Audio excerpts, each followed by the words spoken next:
Okay Raviji all set live आहे आपण. रवीजी बोला. नमस्कार पशुपालक मित्रांनो. आज साप्ताहिक आपलं जे फेसबुक लाईव्ह असतं त्यामध्ये मी सर्व तमाम महाराष्ट्रातील ओके सॉरी सर करा बोला सर आपण.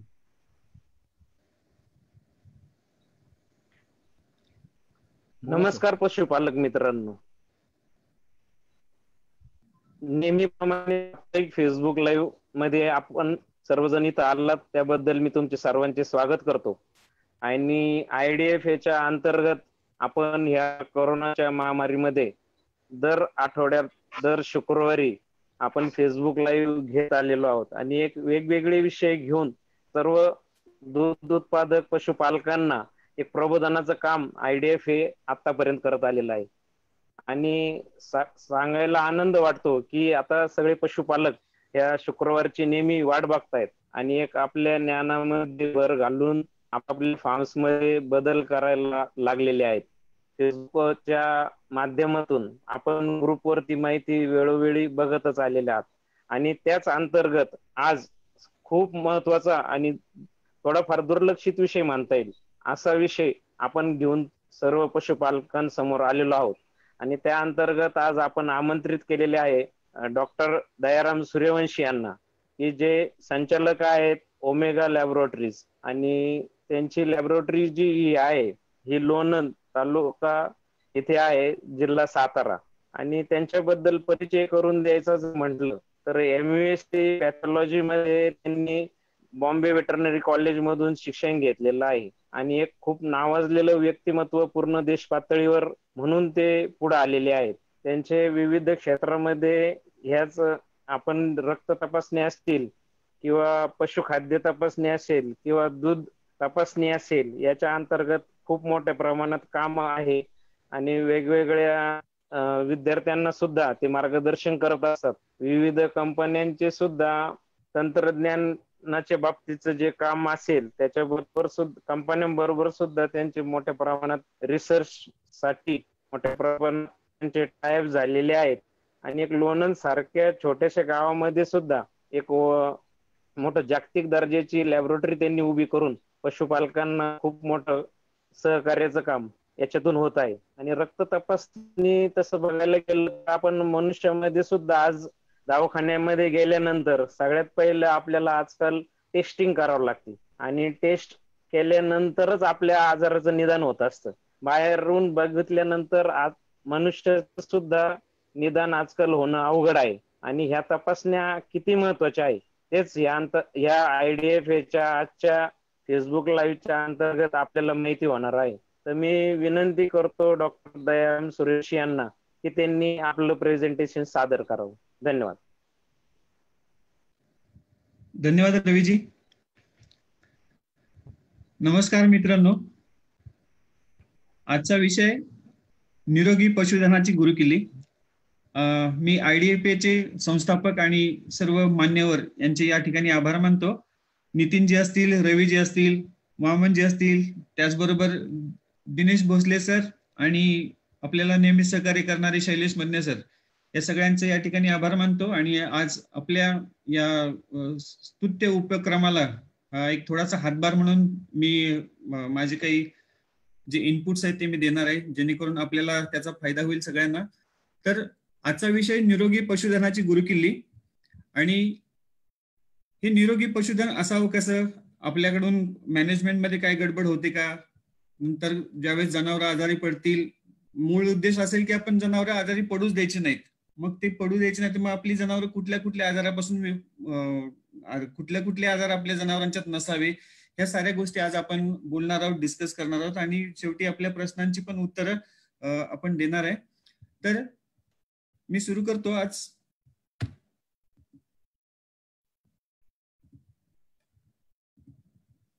आपण सगळेच आहे की दूध उत्पादन या गोष्टीसाठी साधारणतः आपण सगळेजण एकत्र येतो आणि सगळ्यांचा एकच उद्देश असतो की चांगलं दूध निर्माण व्हावं, चांगल्या कालवडी निर्माण व्हाव्यात, चांगल्या गायी निर्माण व्हाव्यात, आपल्या सगळ्यांच्या गायी, सगळ्यांची जनावरं जी आहेत ती रोगमुक्त असावीत, आणि त्यासाठी आपण हे सगळेजण आपण एकत्र आलेलो आहोत. आता आपण बघतो की मी नेहमी सांगतो आपल्या पशुपालकांना की गाईला आपण खायला देतो म्हणजे काय करतो, गाईचं खाद्य कोण खातं परत. तर आज आपण आहे की मी सगळ्या शेतकऱ्यांना बऱ्याच वेळा सांगतो की तुम्ही 33 कोटी देवाचं दर्शन केलंय का कधी, तर नाही. बऱ्याच वेळेला म्हणतो आम्ही फक्त मनातली मनात म्हणतो, पण आज मी गाईच्या पोटातील 33 कोटी देव यांचं दर्शन मी तुम्हाला घडवतोय. तर हे कसे दिसतात, तर वेगवेगळ्या प्रकारचे जे 33 कोटी असतात, ते 33 कोटी देव म्हणजे काय, तर 33 कोटी जनावरांच्या पोटात असलेले वेगवेगळ्या प्रकारचे जीवाणू असतात, काही प्रोटोजो असतात, काही मायक्रोब्स असतात, काही फंगस असतात.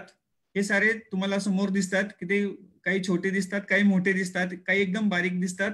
तर हे सारे काय करतात की आपण जे खायला देतो जनावरांना, ते त्याचं विघटन करायचं काम हे आतले जे 33 कोटी देव असं म्हणूया आपण त्यांना, किंवा 33 कोटी मायक्रोब्स, ते मायक्रोब्स ते गाईच्या पोटात आपण जे काही खाद्य देतो त्याचं विघटन करायचं काम करतात. आता तुम्ही बघाल काही हिरवे दिसतात, काही पिवळे दिसतात, काहींच्यामध्ये पिवळसर भाग दिसतो. तर हे प्रत्येकाचं काम पोटामध्ये ठरलेलं आहे. आपण हिरवा चारा फक्त देतो का, तर नाही देत. आपण वाळका चारा पण देतो, आपण त्याला पशुखाद्य पण देतो, आपण त्याला मिनरल मिक्सर पण देतो, आपण त्याला प्रोटीन पण देतो, फॅट पण देतो, कार्बोहायड्रेट पण देतो. हे सगळं कशासाठी लागतं, तर प्रत्येकाचं यातलं जे काम आहे ते ठरलेलं आहे, कुणी काय करायचं हे ठरलेलं आहे. मग त्यासाठी काय आहे की गाईचं पोट पण चांगलं असणं अतिशय आवश्यक आहे. मग गाईचं पोट जर बिघडलं तर आपल्याला बऱ्याच गोष्टीला सामोरं जायला लागतं. आता तुम्ही हा एक प्रोटोझोआ बघाल की त्याच्या पोटामध्ये फक्त हिरवंच आहे, म्हणजे गाईच्या पोटामधलं हिरवं खायचं काम एकाच प्रकारचे जीवाणू करत असतात. मग काय, असं मी बऱ्याच वेळेला शेतकऱ्यांना सांगतो की तुम्ही अचानक खाद्य बदलत जाऊ नका. ज्यावेळेस तुम्हाला खाद्य बदलायचंय त्यावेळेस हळूहळू खाद्य बदलायचं. बऱ्याच वेळेला काय होतं की आज ऊस मिळाला, मग उद्या वाडा मिळालं, परवा वाळकी वरण मिळाली, एक दिवस मका मिळाली. मग अशाने काय होतं की आतले जे जीवाणू असतात, प्रोटोजो असतात, फंगस असतात, ते सगळे गडबडून जातात. त्यांना माहित नसतं बाबा हे आल्यावर करायचं काय. जसं आपण बफेट पार्टीत पहिल्यांदा ज्यावेळेस कधी गेलो असेल बफेट पार्टीला, त्यावेळेस बाबा ताट कुठून उचलायचं, पहिलं ते टिश्यू पेपर दिलाय त्याचं काय करायचं, मग टिश्यू पेपरने हाताखाली धरायचा का ते ताट पुसायचं, हे काहीच माहित नव्हतं आपल्याला. आपल्याला कसं माहित होतं की पंक्तीला बसायचं, पत्रावळी दिलेली असते, ते पत्रावळी घ्यायची, मग कोणीतरी पहिलं भात वाढतं, मग त्याच्यावरती द्रोण ठेवतो, ते द्रोण त्या भातात रोवायचं. अशा प्रकारे आपल्या नेहमीची खाण्याची पद्धत होती. मग आपल्याला नंतर ज्यावेळेस आपण बफेटमध्ये उभं राहायला लागलो, मग दुसरं कसं करतोय तशा प्रकारे आपण गाईच्या पोटामध्ये अत्याचार नाही करायचा. काय, ज्यावेळेस आपल्याला खाद्य बदलायचंय त्यावेळेस हळूहळू खाद्य बदलणं आवश्यक आहे. अचानक तुम्ही खाद्य बदललं की हे जंतू जे ते 33 कोटी देव रागवतात. मग ते रागवले की मग जनावर खायचं कमी होतं, दुसऱ्या दिवशी जुलाब लागतात, किंवा मग दूध अचानक कमी येतं. तर असं कधीच आपल्याला करायचं नाही. तर अजून एक तुम्ही बघू शकता की हे आणखीन वेगळ्या प्रकारचे, किंवा थोडंसं त्यांचा व्ह्यू मोठा करून दाखवलाय तुम्हाला या ठिकाणी. काही मोठे दिसतात, काही छोटे दिसतात. तर हे 33 कोटी देव आहे. तर गाईला आपण जे खायला घालतो त्याचं दुधामध्ये रूपांतर करायचं काम, किंवा जे गाईच्या शरीराला जेवढ्या पोषक घटना किंवा जेवढे पोषक घटक लागतात त्याचं विघटन करायचं काम, आणि ते शोषणयुक्त होईल असं बनवण्याचं काम हे मायक्रोफ्लोरा किंवा पोटामधले 33 कोटी देव करत असतात. आता हे जर बिघडले तर काय होईल, तुम्ही ह्या स्लाइडमध्ये बघता की हे चांगले स्वच्छ आहेत आणि इकडे तिकडे व्यवस्थित फिरतात. ज्यावेळेस गाई खायची बंद होते किंवा तिला काही गडबड होते पोटात, त्यावेळेस तिथले आतले जे जंतू असतात किंवा जे गाईच्या पोटाला पूरक जे असतात ते सगळे पूरक खराब होतात किंवा मरून जातात. मग तुम्ही बघाल की त्याच्या जागी दुसरे विषारी घटक निर्माण होतात. मग गाईला असंख्य प्रकारचे जुलाब लागतात, खूप घाण वास येतो, आणि मग आपल्या गाईचं पोट हे बिघडलं जातं. तर अशा प्रकारे आपण गाईच्या पोटाची काळजी पण घेणं तेवढंच महत्वाचं आहे. आता आपण ज्यावेळेस फार्म सुरू करतो किंवा आपला जो फार्म चालू आहे, तर फार्म चालू आहे, मग आपण आपल्या फार्मच्या चांगला फार्म, आपला इफेक्टिव्ह फार्म राहावा किंवा आपल्या फार्मचं आरोग्य चांगलं राहावं, त्यासाठी जे जे घटक आहेत ते त्या घटकांच्या विषयी आपण आज सविस्तर बोलणार आहे. तर त्यातला पहिला घटक आहे तो खाद्य. कुठल्या प्रकारचं खाद्य आहे, पाणी कुठल्या प्रकारचं आहे, नंतर आपण स्वच्छता कशी ठेवतो, वेगवेगळे रोग आपल्याकडे येऊ नयेत म्हणून काय करायचं, नंतर जर रोग आलाच तर काय करायचं, आणि हे सगळं कशासाठी, तर आपलं खामचं इकॉनॉमिक्स जे आहे, आपलं जो आर्थिक घडी आहे ती आर्थिक घडी व्यवस्थित राहावी. त्याचबरोबर टाइम मॅनेजमेंट पण आपल्याला जमली पाहिजे. आणि सगळ्यात महत्वाचं म्हणजे आपल्याला ब्रीडिंग. आपण ज्यावेळेस आता हिरकणी प्रोजेक्ट आहे आपल्याकडं, हिरकणीमध्ये आपण म्हणतो की आपली हिरकणी ही चांगली असावी, तिला कुठलेच रोग नसावे आणि एकदम तुकतुकीत स्वच्छ सुंदर असं हिरकणी आपण जन्माला घालणार आहोत. तर हे सगळं आपल्याला इफेक्टिव्ह फार्म मॅनेजमेंट मध्ये शिकायचं आहे. आणि त्यासाठी आपल्याला ज्या ज्या गोष्टी समजून घ्यायच्या त्या आपण आज समजून घेणार आहे. आता खाद्य ज्यावेळेस आपण देतो किंवा बऱ्याच वेळेला कसं असतं की आपण बॅग सोडतो, बॅग खाऊ घालतो आणि बॅग संपली किंवा संपताना आपल्या लक्षात येते की बाबा अमके तमकी बॅग घातली किंवा अमकं तमकं खाद्य दिलं की थोडंसं मग गायींच्या मध्ये दुधाचं प्रमाण कमी आलं, फॅटचं प्रमाण कमी आलं, SNFचं प्रमाण कमी आलं. तर अशा गोष्टी होऊ शकतात.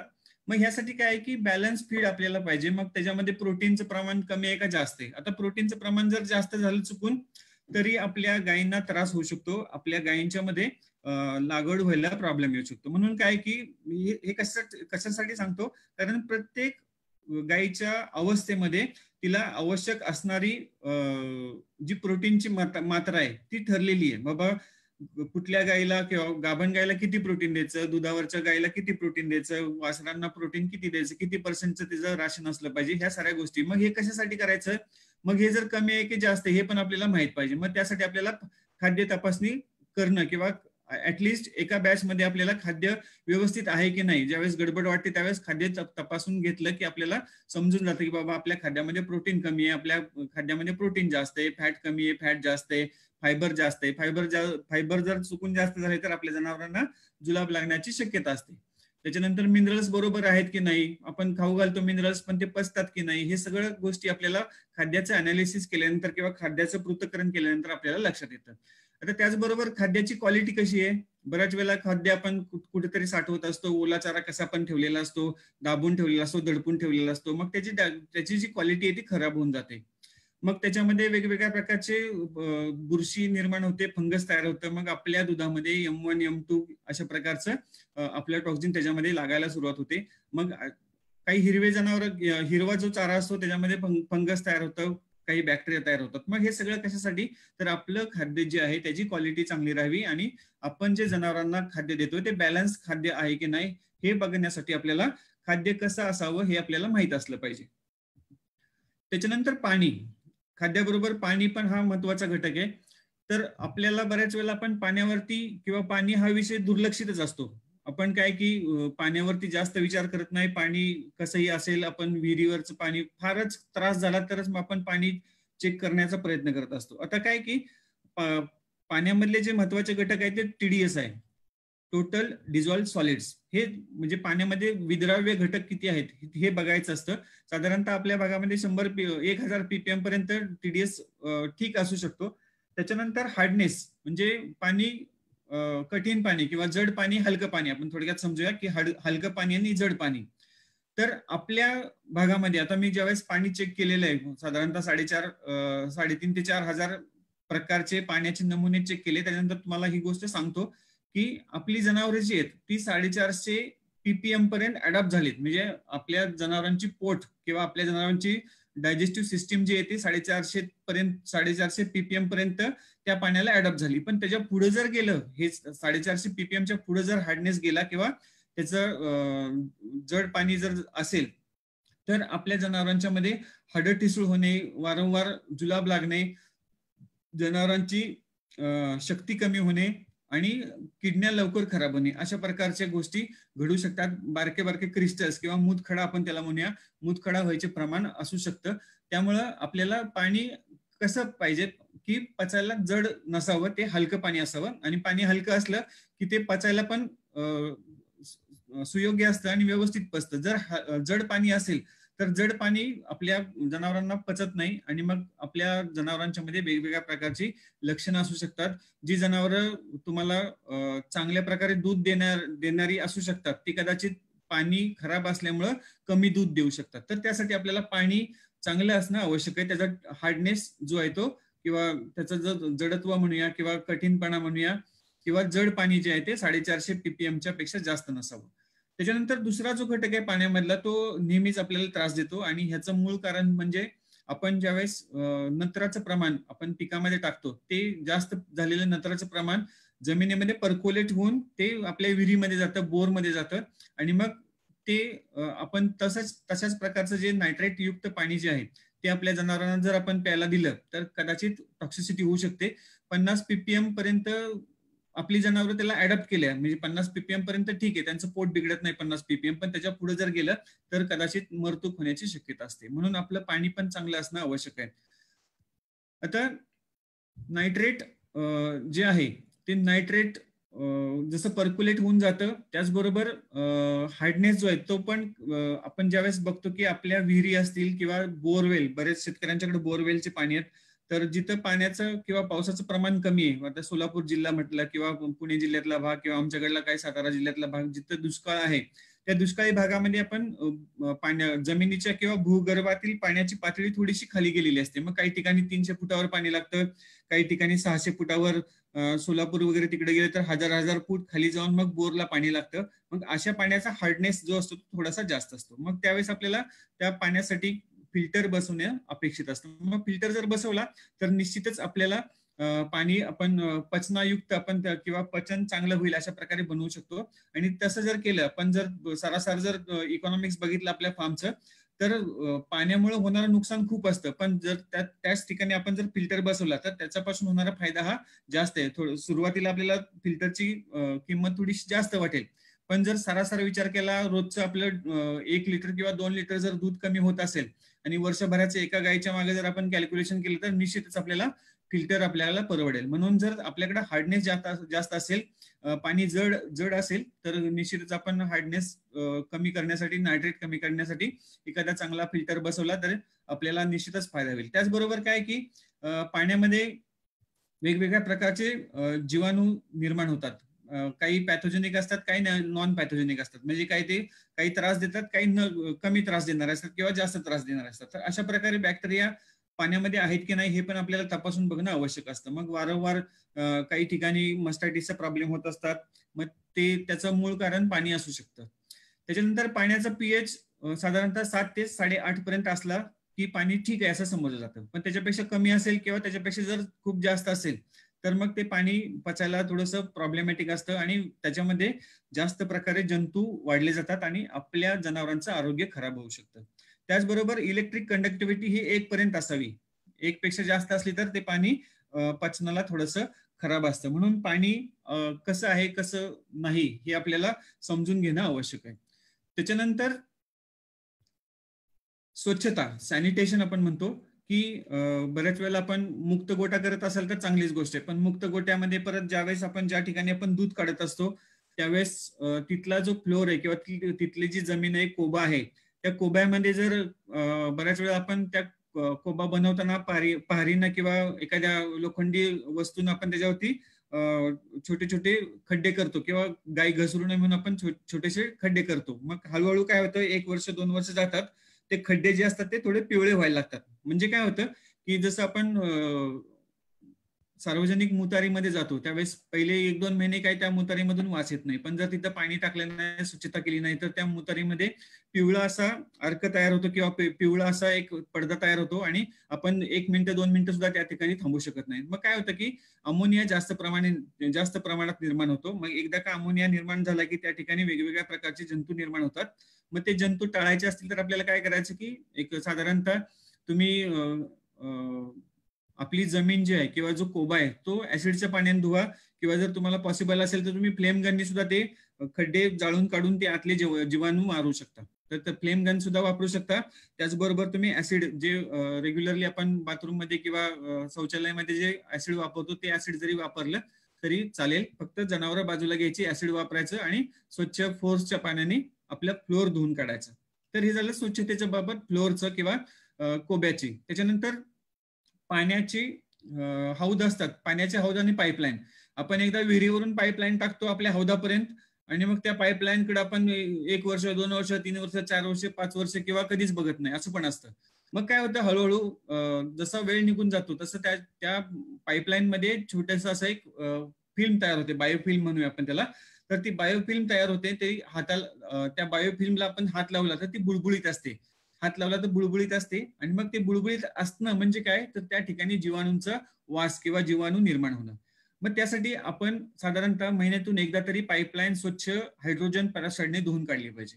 मग ती धुतली की त्याच्यामधून कुठल्याही प्रकारचे जीवाणू येणार नाहीत, कुठल्याही प्रकारचं त्याच्यावरती चिकटून बसणार नाही. तर साधारणतः महिन्यातून एकदा तरी आपण जो मेन वॉटर टँक आहे तो हायड्रोजन पेरॉक्साईडने धुवून काढा, पाईपलाईन हायड्रोजन पेरॉक्साईडने धुवून काढा, जेणेकरून आतमध्ये बायोफिल्म जी आहे ती तयार होणार नाही.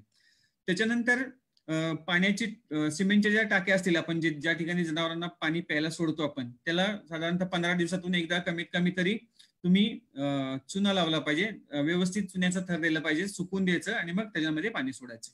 तर अशा प्रकारे तुम्ही पाण्याच्या टाकीची काळजी घेऊ शकता, की जी टाकी आपण जनावरांना पाणी पिण्यासाठी ठेवलेली आहे. त्याच्यानंतर जिथं आपण दूध काढतो, मिल्किंग पार्लर आहे, मिल्किंग पार्लर ज्या ठिकाणी आहे आपलं, तर तिथला पण जमीन किंवा तिथला जो कोबा आहे त्याची पण स्वच्छता आपण केली पाहिजे. तिथं जे येणारं पाणी आहे त्याची पण आपण व्यवस्थित स्वच्छता ठेवली पाहिजे. पाईपलाईनला जसं मगाशी सांगितलं तशा प्रकारे आपण ती स्वच्छ करून घेतली पाहिजे. त्याच्यानंतर ज्या ठिकाणी आपण खाद्य ठेवतोय,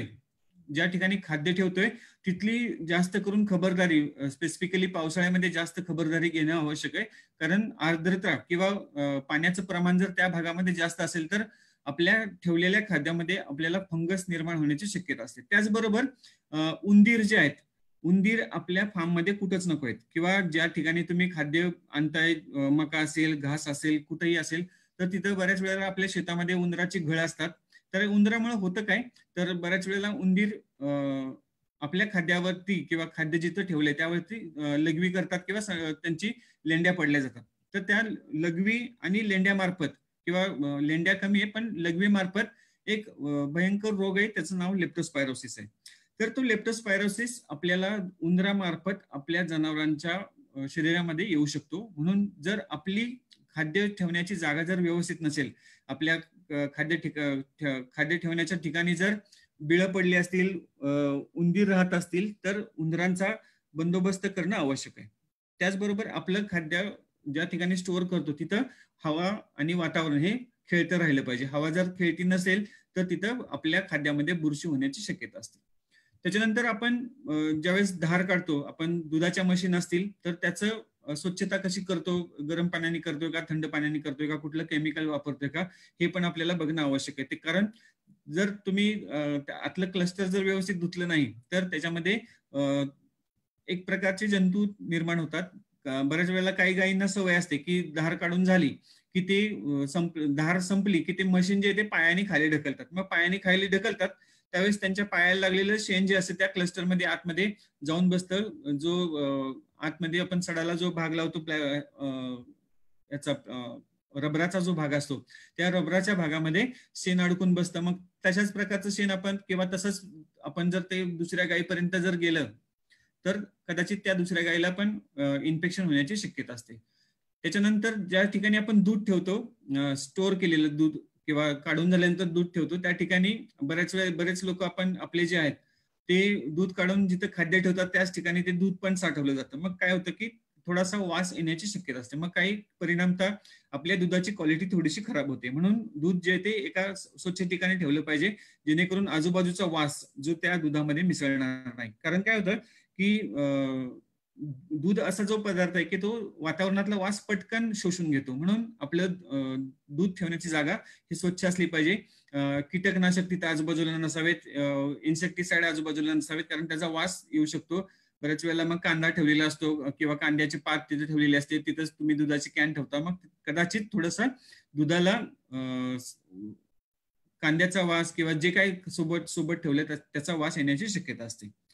मग हे सगळं करताना आपण वेगवेगळ्या प्रकारचे केमिकल वापरतो. म्हणजे फरशी धुण्यासाठी एक वापरतो, गाई धुण्यासाठी एखादं वापरतो, त्याच्यानंतर मिल्किंग मशीन धुण्यासाठी एखादं केमिकल वापरतो. मग ते इफेक्टिव्हपणे काम करते की नाही, कारण बऱ्याच वेळेला मग आपल्याला कळत नाही बाबा आतमधले बॅक्टेरिया रेजिस्टंट झालेत नाही झालेत. मग त्यासाठी आपल्याला त्याची एफिकेसी माहित असणं आवश्यक असतं. मग काय की सॅनिटेशन करताना या साऱ्या गोष्टी लक्षात ठेवायच्या की जमीन कोबा हा स्वच्छ असला पाहिजे. त्याच्यावर पिवळे ठिपके निर्माण झाले तर तो आठवड्यातून एकदा, 15 दिवसातून एकदा ऍसिडच्या पाण्याने किंवा ऍसिडने धुवून घ्यायचं आणि जमलंच तर तुम्हाला पॉसिबल असेल तर तुम्ही फ्लेम गननी सुद्धा ते जाळून काढू शकता.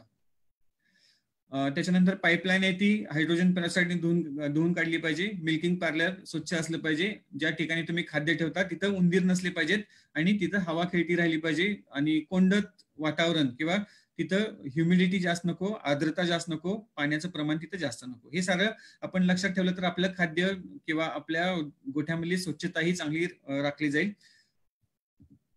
त्याच्यानंतर आपण ऍक्च्युली आपला जो आजचा विषय आहे की त्याच्यावरती आपण डिसीज प्रिव्हेन्शन किंवा डिसीज मॅनेजमेंट वरती आपण बोलणार आहे की ह्याच्यामध्ये 2 प्रकारच्या गोष्टी असतात की रोग होऊच नाही म्हणून हा एक प्रकार, आणि रोग समजा चुकून झालाच, आपण सगळ्या प्रिकॉशन घेतल्या तर सगळ्या प्रिकॉशन घेतल्या तरी पण कदाचित एखादा आजार येऊ शकतो. मग तो जर आजार आला तर आपण काय करायचं? तर पहिले की प्रिव्हेंटिव्ह मेजर मध्ये काय की जनावरांना आजार होऊच नाही यासाठी काय की बरेच जे आजार आहेत की त्याच्यामुळे आपल्याला आपलं अर्थव्यवस्था, आपल्या गोठ्याची अर्थव्यवस्था खूप बिघडली जाते आणि आपला खूप लॉस होऊ शकतो. त्याच्यानंतर ब्रीडिंग पॉलिसी जी आपली आहे ती ब्रीडिंग पॉलिसी थोडीशी गडबड होऊ शकते. मग त्यासाठी काही जे रोग आहेत ते आपल्या गोठ्यामध्ये नसावेतच किंवा आलेच तर आपण त्याचं व्यवस्थितपणे लढू शकतो त्याच्याविषयी. तर होऊ नये हा सगळ्यात मोठा फॅक्टर आहे, तो आपण सगळ्यांनी समजून घेऊया.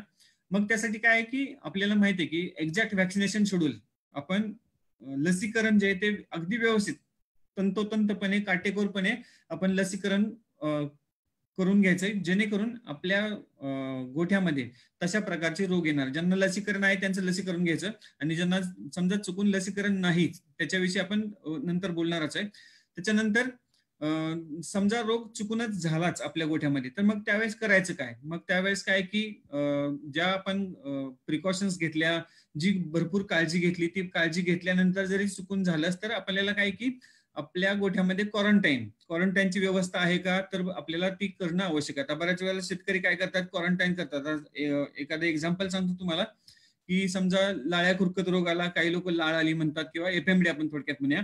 एफएमडीचा आजार जर झाला तर मग तिथं काय करतो आपण, ते जे आजारी पडलेले जनावर आहे त्याच्यामध्ये मग एखादं धोतर बांध, एखादी साडी बांध असं करून आपण क्वारंटाईन जनावरांना करतो, पण ते योग्य नाही. कारण तो व्हायरस जो आहे तो वातावरणातून साधारणतः 200 किलोमीटर पर्यंत सुद्धा जाऊ शकतो. मग आपण साडी जी लावतोय, धोतर जी लावतोय ते कुचकामी आहे, त्याचा काही उपयोग नाही. तर साधारणतः जर चुकून असंच काही झालं तर वाऱ्याच्या विरुद्ध दिशेला एखादं ठिकाण करायचं आणि त्या ठिकाणी शेवटी म्हणजे जिकडून वारं आपल्या जनावरांकडे येणार नाही अशा ठिकाणी जनावरं ही नेऊन ठेवू शकता तुम्ही. आपल्या गोठ्यामध्ये साधारणतः पूर्वेकडे नेऊन ठेवू शकता, कारण बऱ्याच वेळेला वारं जे असतं ते पश्चिमेकडून पूर्वेकडे वाहत असतं. मग त्यावेळेस क्वारंटाईन जी जनावर आहेत ती आपण पूर्व भागात आपण करून ठेवलेली चालतात. त्याच्यानंतर ज्यावेळेस आजार असेल त्यावेळेस स्वच्छता असणं आवश्यक आहे. त्याच्यानंतर जी योग्य उपचार पद्धती आहे ती आपण फॉलो केली पाहिजे. आणि ज्यावेळेस एखादा आजार येतो त्यावेळेस त्या जनावरांचं जे काही मलमूत्र असेल, पडणारी घाण असेल, तोंडातून पडणारी लाळ असेल, त्याचं आपण विल्हेवाट व्यवस्थित लावली पाहिजे. आता एखादं एक्झाम्पल जर सांगितलं की आपल्या 15 गायी आहेत, सरळ 15 गायी एका रेषेत बांधल्यात आणि मधल्याच गायीला समजा मस्टायटिस झाला, मधलीच गाय आहे 7व्या 8व्या नंबरची जर गाय आहे आणि तिला मस्टायटिस झाला किंवा तिचा गर्भपात झाला, मग आपण ती गाय बाजूला काढत नाही, आपण तिथंच गाय ठेवतो. मग काय होतं की मस्टायटिस असेल तर ते आपण दूध हातावरती पिळतो आणि उरलेलं दूध जे ते जमिनीवरती आपण त्याला पिळत असतो. मग काय होतं की आपण त्याचा विल्हेवाट व्यवस्थित लावत नाही. मग त्याच्यामुळे काय होतं की इतर पण गायींना तो मस्टायटिस होण्याची शक्यता असते. किंवा जर आपण गर्भपात झाला असेल, चुकून जर ब्रुसेलोसिस असेल, मग ती घाण जी असते साधारणतः 10 दिवस 15 दिवस पडत असते. आपण तीच घाण किंवा ती वाऱ्याचे तुकडे असतात ते आपण हातानेच गोळा करतो आणि मग तो त्रास आपल्याला पण होण्याची शक्यता असते. म्हणून जर जनावरांच्या मध्ये असे काही आजार आले असतील तर ती जनावर आपण त्यांना सेपरेट केलं पाहिजे, त्यांना क्वारंटाईन केलं पाहिजे आणि त्याच्यावरती योग्य तो उपचार केला पाहिजे. त्यांचं जे सांडणारं मलमूत्र आहे, स्त्राव आहेत, त्याची विल्हेवाट व्यवस्थित लावली पाहिजे. आपण काय करतो, ते उचलतोय बाहेर नेऊन टाकतोय, मग कुत्रे तिथे जातात, कुत्रे तिथनं उचलतात किंवा त्याच्यावरती माशा बसतात, त्या माशा पुन्हा आपल्या गोठ्यामध्ये येतात आणि मग साधारणतः सगळ्या पण जनावरांना इन्फेक्शन होण्याची शक्यता असते. मग त्यासाठी जे जनावर आजारी असेल त्यांना सेपरेट बांधायचं, त्याचं जे स्वच्छता असेल ती करायची, त्याच्यापासून पडणारं जे मलमूत्र असेल, घाण असेल, दूध असेल, त्याचं निचरा किंवा त्याची विल्हेवाट आपण व्यवस्थित लावली पाहिजे. आता आपल्या गोट्यात कुठले आजार नसावेत आणि आपण ज्यावेळेस हिरकणी म्हणतो किंवा आपली गाय जी क्वालिटीवाली गाय आहे ती जर आपल्याला निर्माण करायची, त्यावेळेस आपल्या कालवडांच्या मध्ये लहानपणापासूनच आपण वेगवेगळ्या रोगांना तिला लसीकरण केलं की जेणेकरून आपली जी गाय आहे ती वेगवेगळ्या रोगापासून मुक्त राहील. आता ह्याच्यामध्ये काही रोगांना लसी आहेत, काही रोगांना लसी नाही आहेत. आता आपण वेगवेगळे आजार बघूया की जे आजार आपल्याला नेहमीच त्रास देतात आणि त्याच्यामुळे खूपच आपला इकॉनॉमिक लॉस होतो, आपलं खूप आर्थिक नुकसान होत राहतं. मग त्यातला जो महत्वाचा आजार आहे तो ब्रुसेलोसिस आहे, IBR आहे, ट्युबरक्युलोसिस आहे, जोन्स डिसीज आहे, त्याच्यानंतर लेप्टोस्पायरा आहे, लिस्टेरिया आहे, थॅलेरिया आहे, मस्टायटिस आहे, नंतर जुलाब होणे, वारंवार जुलाब होणे आणि वासरांची मरतूक. साधारणतः हे आपल्या गोट्यामध्ये नसावेत. आता एक एक आपण आजार बघत जाऊया आणि त्याची काळजी काय घ्यायची आणि जर झालाच तर काय करायचं.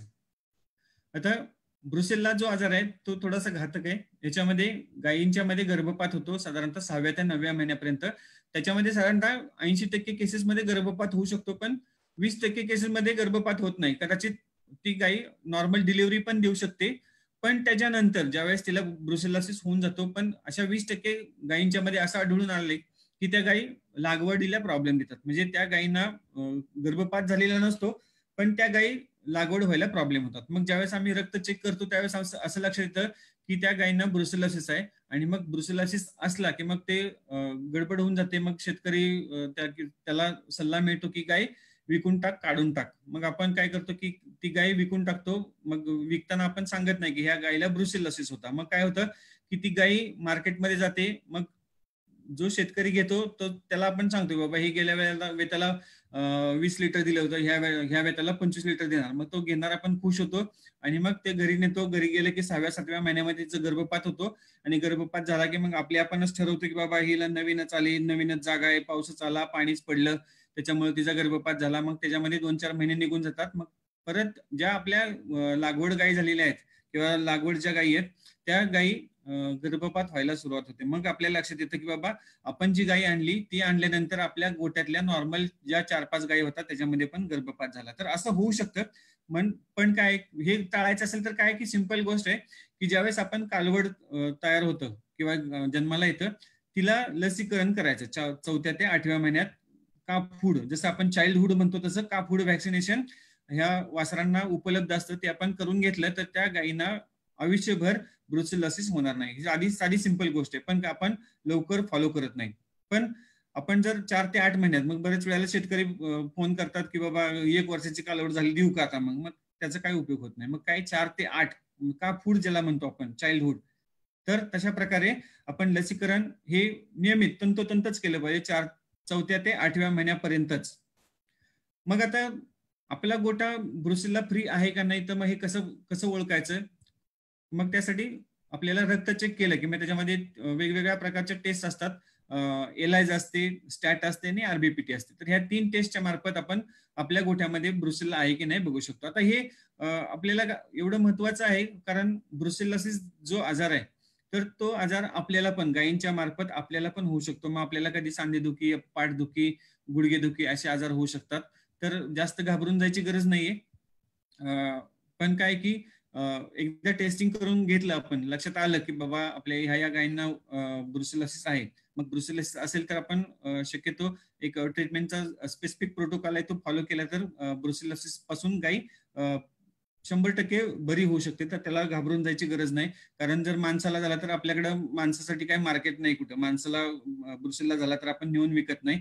तसंच सेम आहे की जनावर जे आपण ज्यांना मातेची उपमा देतो तर आपण गाईला किंवा मातेला आपण नेऊन विकत नाही. तर सेम असंच इथं आपण फॉलो करू शकतो की जर ब्रुसेलोसिस झाला असेल तर एक स्पेसिफिक ट्रीटमेंट प्रोटोकॉल आहे तो फॉलो केला तर साधारणतः आपल्याला 2-2.5 महिने ती गाय बरी करण्यात जातात. तर घाबरून जायची गरज नाहीये. तर ब्रुसेलोसिस होऊ नये यासाठी काय की लसीकरण करायचं आणि वेळोवेळी आपली गायी ब्रुसेल्ला फ्री आहे की नाही साधारणतः वर्षातून एकदा जर तुम्ही बघितलं तर आपल्याला निश्चितच त्याचा फायदा होऊ शकतो. जी पॉझिटिव्ह गाय आहे त्याला उपचार बाजूला घेऊन उपचार करायचा आणि मग ती पूर्णपणे आपण बरी करू शकतो. त्याच्यानंतर IBR दुसरा जो आजार आहे की जो इकॉनॉमिकली इम्पॉर्टंट आहे आपल्या शेतकऱ्यांसाठी की त्याच्यामध्ये पण गर्भपात होतो 6व्या ते 9व्या महिन्यापर्यंत. जर गर्भपात नाही झाला तर गायी रिपीट ब्रीडिंग राहतात किती वेळा सिमेंट लावलं, 4 वेळा, 5 वेळा, 10 वेळा जरी सिमेंट केलं तरी कदाचित गायी लागवड होत नाही. तर त्यासाठी एक ब्रुसेला नंतर दुसरं कारण असू शकतं की ते IBR, इन्फेक्शियस बोवाइन रिनोट्रॅकायटिस. तर ह्याच्यासाठी काय की ह्यातला जो मेन प्रॉब्लेम जो आहे हा वरून आपल्या लक्षात येत नाही. जर सब क्लिनिकल IBRचं इन्फेक्शन असेल आपल्या जनावरांच्या मध्ये किंवा पूर्ण गोठ्यामध्ये, तर आपल्या गोठ्यातलं दूध जे ते जी अपेक्षा असते आपली, साधारणतः आपलं एव्हरेज समजा 18 लिटर पाहिजे आपल्याला पूर्ण फार्म मध्ये, ते 18 लिटर आपल्याला येत नाही, मग 14 लिटर येतं, 12 लिटर येतं, मग ते 6 लिटर आपलं वाया जातात. मग जर आपल्याला लक्षात आलं की बाबा आपल्या गोठ्यामध्ये सब क्लिनिकल IBR आहे, मग काय की टेस्टिंग करून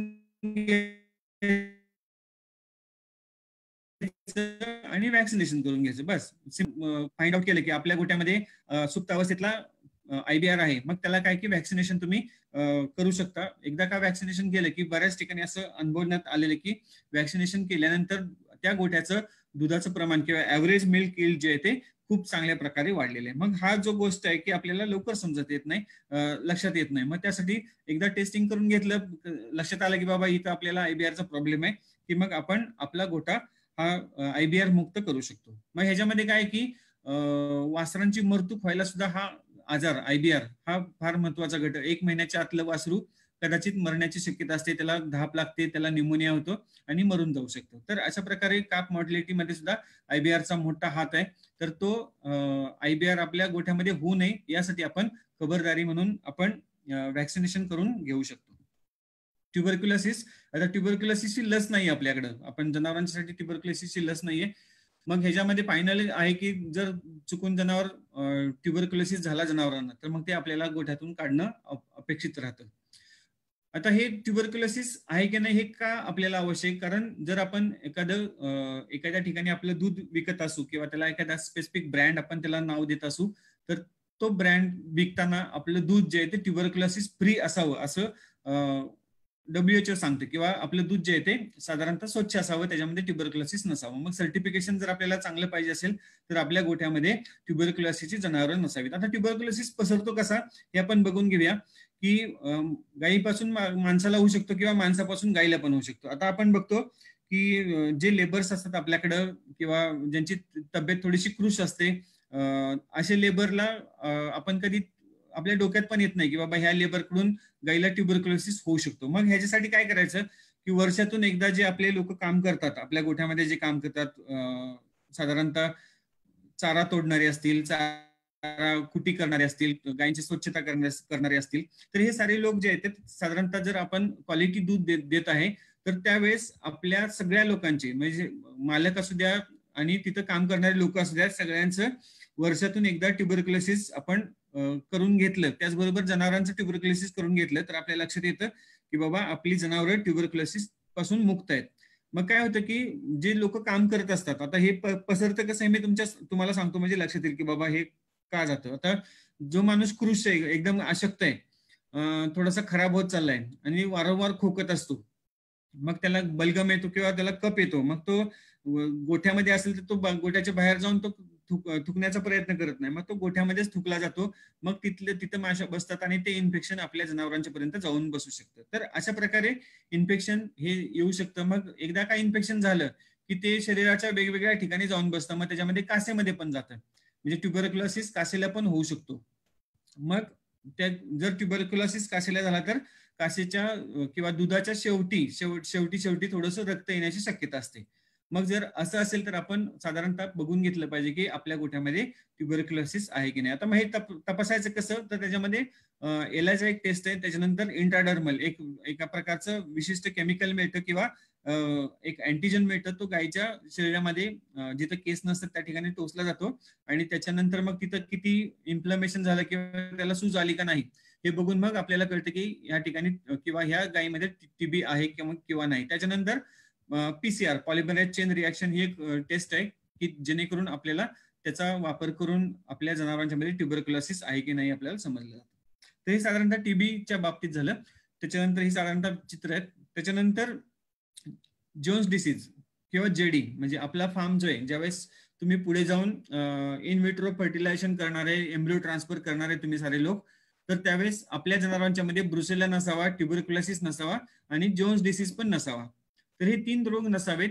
मग जोन्स डिसीज मध्ये काय होतं की ह्याचा जो इन्क्युबेशन पिरियड असतो, म्हणजे आज जर समजा जंतूंनी त्याच्या शरीरामध्ये शिरकावा केला तर साधारणतः त्याचं लक्षण यायला त्या जनावराला 2 वर्ष लागू शकतात. मग ते 2 वर्षानंतर हळूहळू ते जुलाब करायला सुरुवात होतं, पातळ संडास होते, जसं किंवा काय म्हणतात त्याला पी सूप डायरिया, म्हणजे जसं पिठलं असतं पिठल्यासारखी संडास त्याला किंवा पिठल्यासारखे जुलाब त्याला होतात.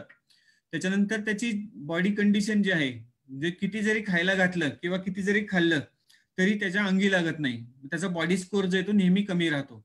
आणि हे बॉडी स्कोर जर कमी राहिला तर निश्चितच ते जनावर त्याचं जी रिप्रोडक्टिव्ह सायकल आहे ती व्यवस्थित काम करत नाही आणि वारंवार ते रिपीट होऊ शकतं. मग त्यासाठी आपल्या जनावरांच्या मध्ये जोन्स डिसीज आहे की नाही हे बघणं आवश्यक असतं. मग त्यासाठी काय की एलायझा टेस्ट आहे, इंट्राडर्मल जोनिन टेस्ट आहे, पीसीआर आहे आणि फिकल कल्चर आपण करून जनावरांच्या मध्ये जोन्स डिसीज आहे की नाही बघू शकतो. आता जोन्स डिसीज मध्ये काय होतं की जनावरांची आतडी अशा प्रकारे खराब होतात, आतमध्ये सुरकुत्या पडल्यासारखं आतडं होतं आणि मग तसं जर झालं तर मग जे काय आपण खाऊ घालतो ते जनावरांच्या अंगी लागत नाही. त्याच्यानंतर दुसरा जो आजार आहे तो लेप्टोस्पायरोसिस आहे, की मगाशी जसं सांगितलं की तो हा जो आजार आहे तो उंदरांच्या मार्फत जास्तीत जास्त पसरू शकतो. मग ह्याच्यामध्ये पण आपल्या जनावरांच्या मध्ये अबॉर्शन किंवा गर्भपात होण्याची शक्यता असते, बऱ्याच वेळेला जॉन्डिस किंवा कावीळ होण्याची शक्यता असते. मग कारण की काय लेप्टोस्पायरोसिसचं जे लक्षण आहे ते गोचिड आपल्याला थोडंसं कन्फ्युज करणारं असतं. ज्यावेळेस एखादे डॉक्टर येतात त्यावेळेस थोडंसं गाईला जर कावीळ दिसली तर बऱ्याच वेळेला त्या गाईला गोचिड तापाची ट्रीटमेंट मिळण्याची शक्यता असते.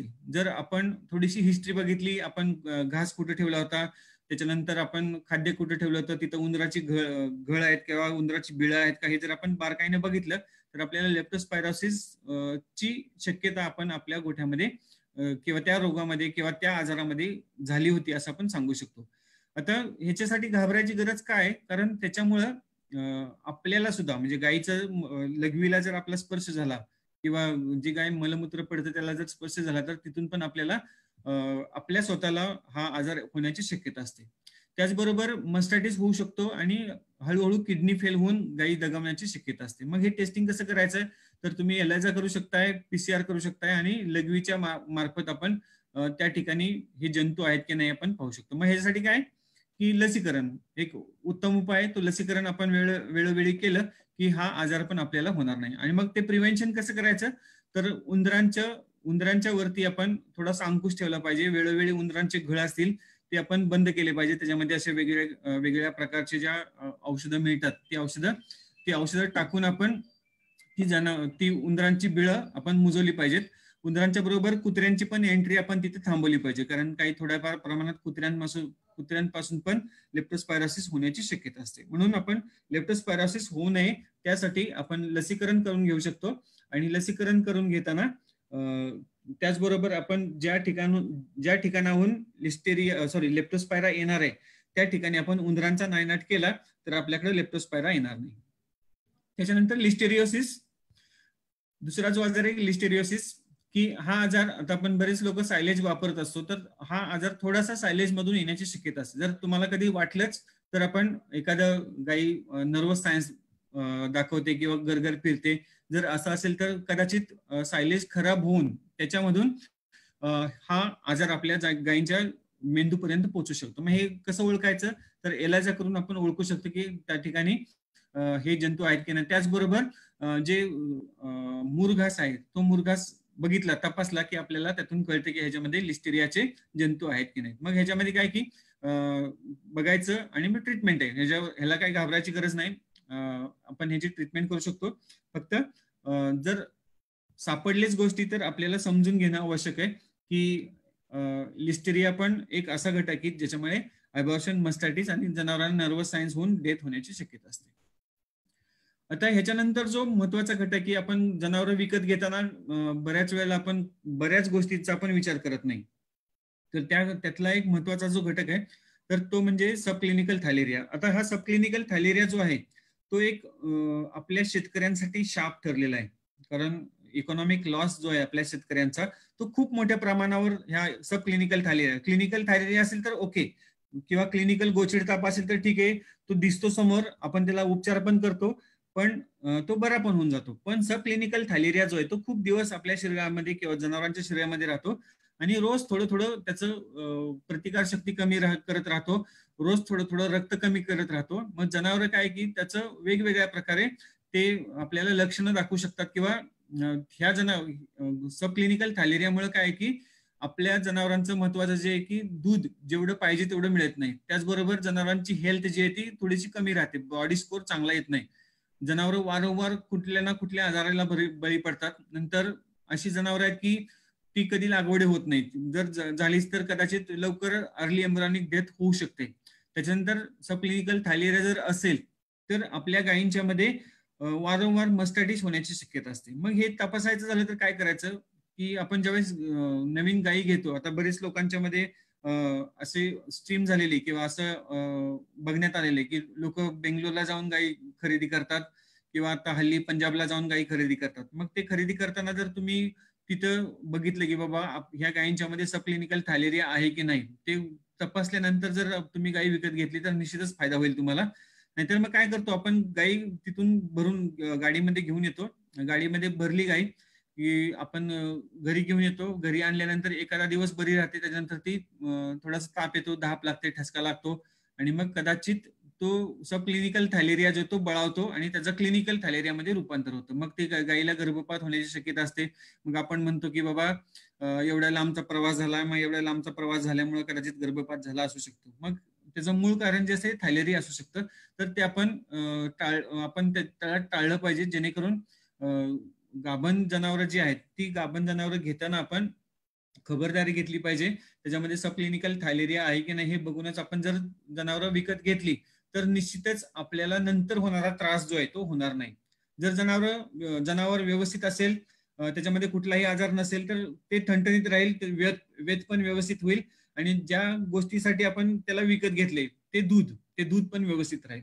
हे कशामुळे होईल, जर आपण ते जनावर व्यवस्थित आहे की नाही, त्याच्यामध्ये सब क्लिनिकल थायलेरिया आहे की नाही. कारण काय होतं की एखाद्याला गायी विकायची त्यावेळेस तो विकताना काय काय करतो, आता तुम्ही स्वतःला जर समजा गायी विकायची तर मग तिला आपण धुतो, स्वच्छ करतो, अंगावरच्या गोचिडा आपण काढतो, बऱ्याच वेळेला त्या गोचिडा हाताने ओढून काढतो. मग तिथं थोडीशी गडबड होती, त्यांनी काही थोडेफार जंतू खाल्लेले असतात, ते पुन्हा तिच्या रक्तामध्ये मिसळतात आणि मग ते तसेच राहतात आणि कदाचित ते सब क्लिनिकल आणि नंतर क्लिनिकल थायलेरिया करू शकतात.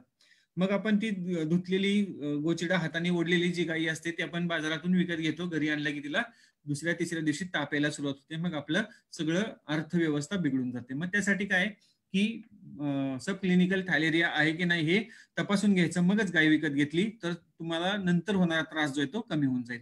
मग ह्याच्यामध्ये PCR तुम्ही करू शकता आणि जर पॅथॉलॉजिस्ट चांगला असेल तर त्याच्याकडून तुम्हाला डायरेक्ट एक्झामिनेशन सुद्धा थायलेरिया आहे की नाही ते कळू शकतं. त्याच्यानंतर काय की थायलेरिया होऊ नये म्हणून काय की टिक कंट्रोल म्हणजे गोचिडचं निर्मूलन करणं आवश्यक आहे. आणि त्याचबरोबर गोचिड तापाचं लसीकरण. आता गोचिड तापाचं लसीकरण कधी करायचे की ज्या वेळेस आपल्या गोठ्यामध्ये एकही केस थायलेरियाची किंवा सब क्लिनिकल थायलेरियाची नसेल त्याच वेळेस आपण त्या जनावरांना किंवा आपल्या जनावरांना आपण गोचिड तापाचं लसीकरण करायचं. मग काय होतं की शेतकऱ्याला सांगितले की तुझ्या गोठ्यामध्ये गोचिड ताप आहे, मग ते गेला की तो पहिला राग काढतो, ते गोचिडांच्या वरती राग काढतो. मग गोचिडांच्या वरती राग काढला की मग त्या गोचिड जनावरांच्या वरती राग काढतात. मग ते आपण हाताने गोचिडा ओढल्या की जे काही शरीरात त्या गोचिडांच्या शरीरात असलेले जंतू आहेत ते पुन्हा गायीच्या रक्तात मिसळतात. परत 6व्या-7व्या दिवशी पुन्हा तिला ताप येण्याची शक्यता असते. मग काय होतं की एक गोचिड तुमच्या गोठ्यामध्ये असेल तर कदाचित तुमच्या पूर्ण गोठ्यामध्ये सब क्लिनिकल थायलेरिया असू शकतो. जर सब क्लिनिकल थायलेरिया असेल त्यावेळेस आपण कुठल्याही प्रकारचं लसीकरण आणि स्पेशली थायलेरियाचं लसीकरण अजिबात करायचं नाही. 1 महिना पूर्णपणे आपला गोठा थायलेरिया मुक्त, सब क्लिनिकल थायलेरिया मुक्त जर असेल त्याच्यानंतरच आपण त्या गोठ्यामध्ये आपलं थायलेरियाचं लसीकरण करायचं. दरवर्षी लसीकरण करून घ्या, कुठल्याच प्रकारचा त्रास आपल्याला होणार नाही. नंतर लसीकरण करण्यापूर्वी आपण नेहमी कुठलं पण लसीकरण असेल तर त्यावेळेस एक गोष्ट कटाक्षानं पाळली पाहिजे की आपण डिवर्मिंग करून घ्यायचं, जंताचं औषध द्यायचं. जंताचं औषध देण्यापूर्वी आपण 3-4 दिवस त्याला किंवा 4-5 दिवस त्याला लिव्हर टॉनिक द्यायचं. लिव्हर टॉनिक एवढ्यासाठीच द्यायचं की लिव्हरला स्ट्रॉंग करायचं. लिव्हरला स्ट्रॉंग केल्यानंतर जे आपण जंताचं औषध देऊ त्याचं रूपांतर वेगळ्या घटकामध्ये होतं आणि ते घटक ते जंत मारण्यास कारणीभूत ठरतात. आणि हे सगळं काम कोण करतं तर लिव्हर. त्यासाठी जनावरांचा लिव्हर चांगला आवश्यक आहे. चांगला असणं आवश्यक आहे. आणि लिव्हर चांगला करायचं तर लिव्हर टॉनिक द्यायचं. लिव्हर टॉनिक दिल्यानंतर पुन्हा जंताचं औषध द्यायचं आणि जंताचं औषध दिल्यानंतर पुन्हा लिव्हर टॉनिक द्यायचं. असं दिल्यानंतर मग आपण नंतर लसीकरण करू शकतो. तर साधारणतः प्रत्येक लसीकरणासाठी आपण हीच स्ट्रॅटेजी वापरली पाहिजे. फक्त गोचिड तापाच्या लसीकरणासाठी नाहीच, तर बाकीचे जे लसीकरण असतील, FMD असेल, HS असेल, BQ असेल, या सगळ्यांच्या लसीकरणाच्या पूर्वी पण हाच आपण पॅटर्न वापरणं आवश्यक आहे.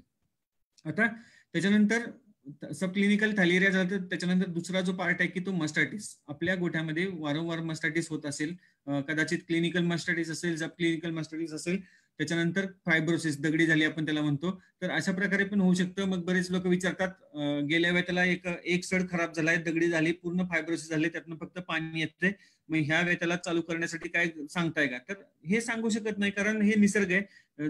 ज्या पेशी निर्माण झाल्या होत्या त्या पेशी बाकीच्या जंतूंनी मारून टाकल्या, मग त्या पेशी पुन्हा जिवंत करण्याचं काम कदाचित गर्भारपणामध्ये किंवा गाई ज्यावेळेस गाभण असते त्यावेळेस थोड्याफार प्रमाणात होऊ शकतं, पण गॅरंटेड आपण सांगू शकत नाही.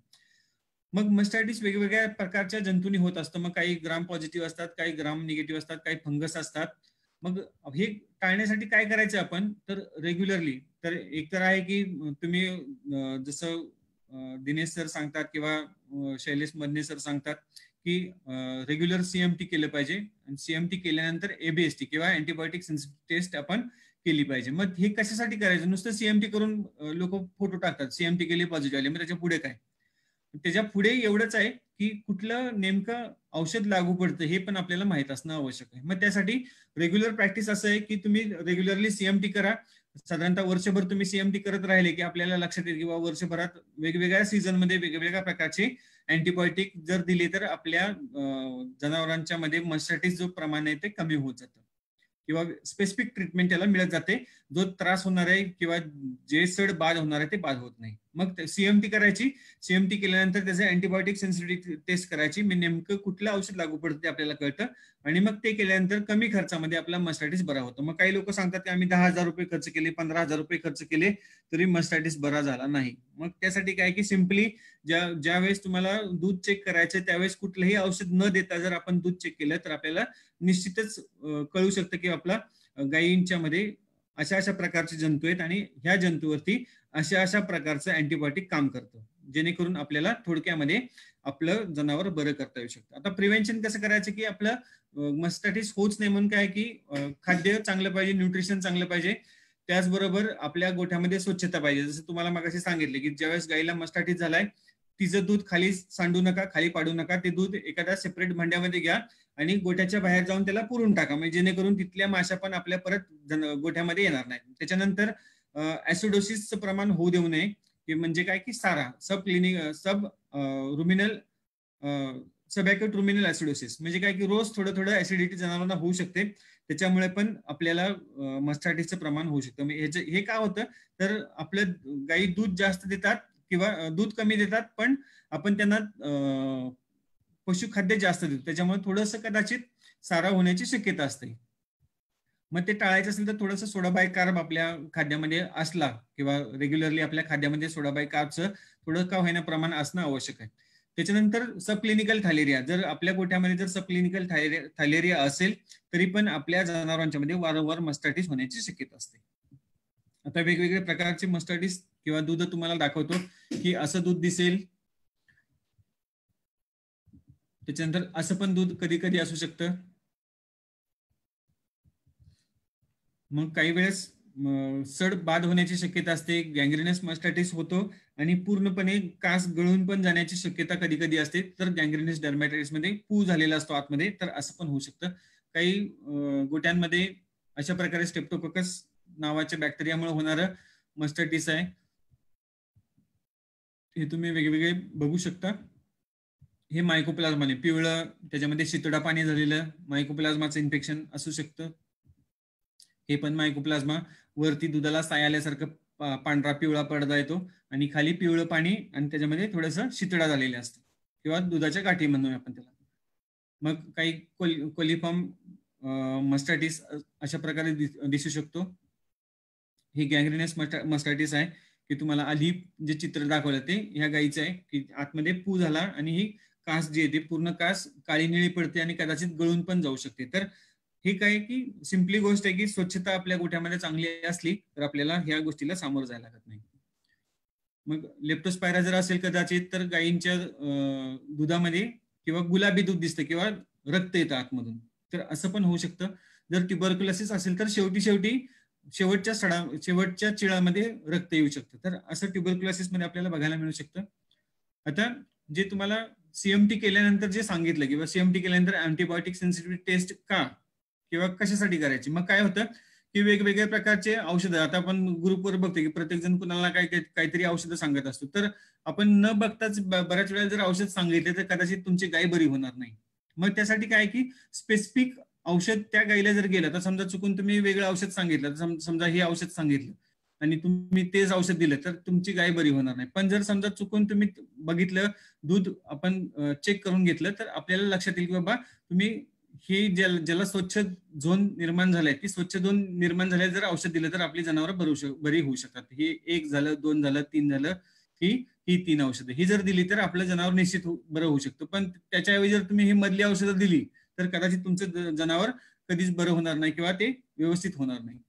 अजून काही ठिकाणी असं बघितलं की मागच्या वेळेस जी औषधं होती ती ह्या गायीमध्ये लागू पडत नाही, तर असं पण होऊ शकतं. मग प्रत्येक ठिकाणचे जंतू वेगळे असतात, प्रत्येक औषधांची जंतू मारण्याची कॅपॅसिटी ही वेगळी असू शकते. त्यामुळं एकदा का आपल्या लक्षात आलं की बाबा अँटीबायोटिक सेन्सिटिव्हिटी केल्यानंतर जो काही स्पेसिफिक ट्रीटमेंट आहे ते आपल्याला फॉलो करता येते आणि आपलं जनावर थोडक्या परिश्रमामध्ये आपण बरे करू शकतो. आता रेजिस्टन्स हे ज्या अशी भरमसाठ औषधं वापरल्यानंतर किंवा जनावरांची प्रतिकार शक्ती कमी झाल्यानंतर तुम्ही असं बघू शकता की काही गायींच्या मध्ये एकही औषध लागू पडत नाही. मग काय होतं की जसं मागे सांगितलं की 10,000 खर्च केले, 15,000 खर्च केले, त्या 15,000 खर्च केल्यानंतर हे तुम्हाला असं दृश्य दिसतं की त्याच्यामध्ये कुठलंच औषध लागू पडत नाही. हे काय होतं की मग जनावरांची प्रतिकार शक्ती कमी असते.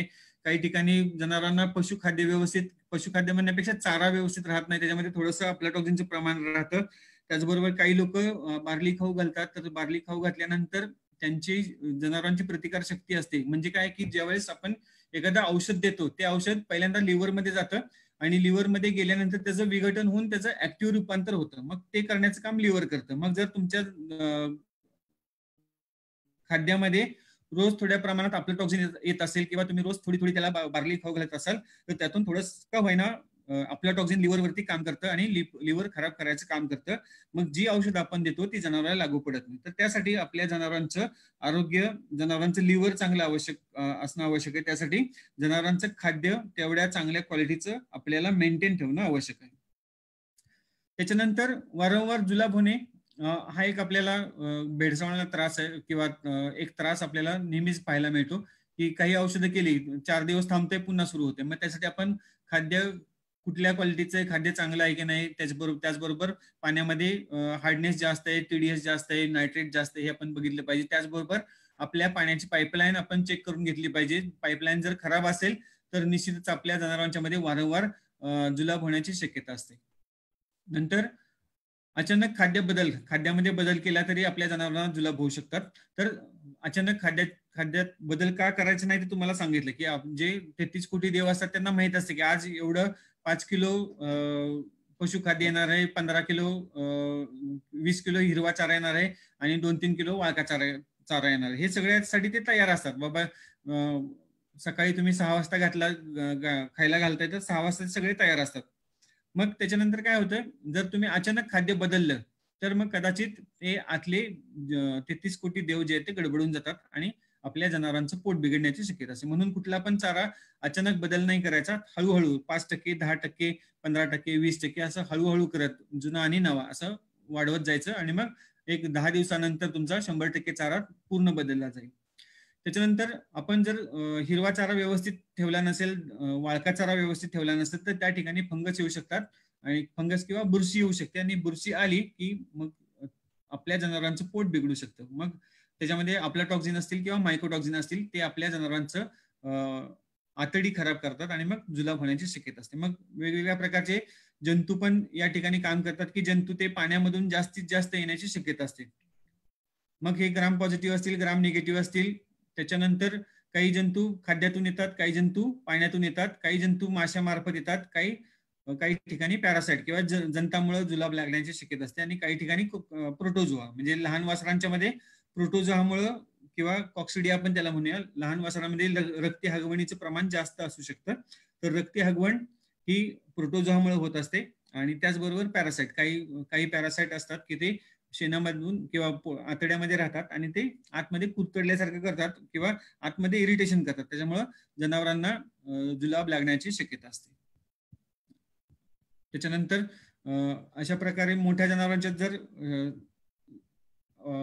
शेणामध्ये रक्त येत असेल किंवा अशा प्रकारे जर तुम्हाला जनावरांचं शेण आपल्याला बघायला मिळत असेल तर थोडंसं पाण्यातून येणारं इन्फेक्शन असू शकतं किंवा खराब खाद्य जर घातलं तर अशा प्रकारे इन्फेक्शन शेणामध्ये येऊ शकतं.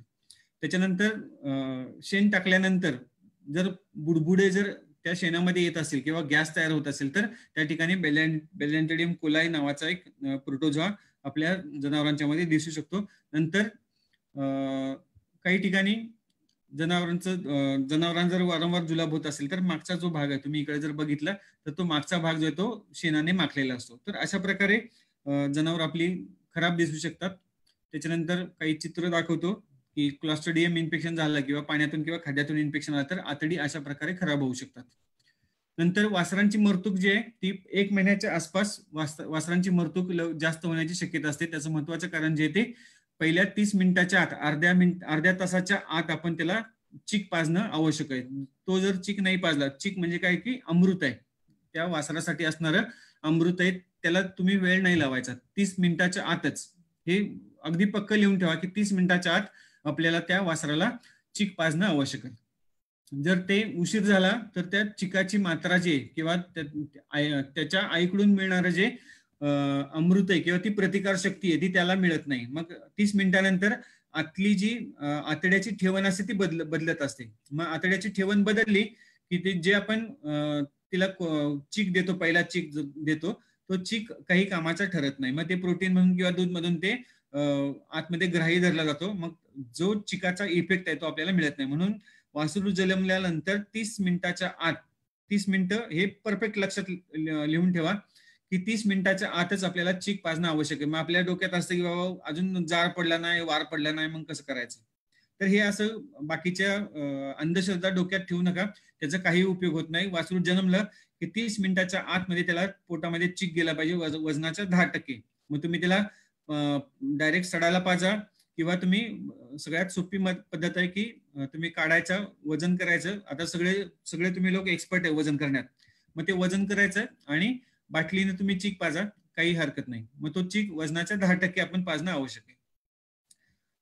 त्याच्यानंतर वासरांमध्ये मरतुकीचं अजून प्रमाण आहे की जुलाब होणे, त्याच्यानंतर न्यूमोनिया किंवा खोकला लागतो.